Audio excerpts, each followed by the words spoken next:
আজ আমরা সবুজ রঙের খাবার খাবো,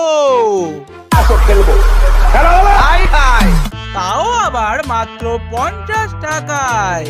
সবার আগে বাজারে গিয়ে নিয়ে নিলাম কাঁচা লঙ্কা।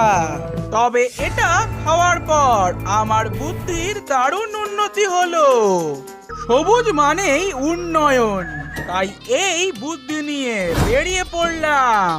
এরপর এলাম কাকার দোকানে আর নিলাম পালস। 3 নম্বরে নিলাম সবুজ রঙের লেস। তবে এটা তো সাদা রঙের।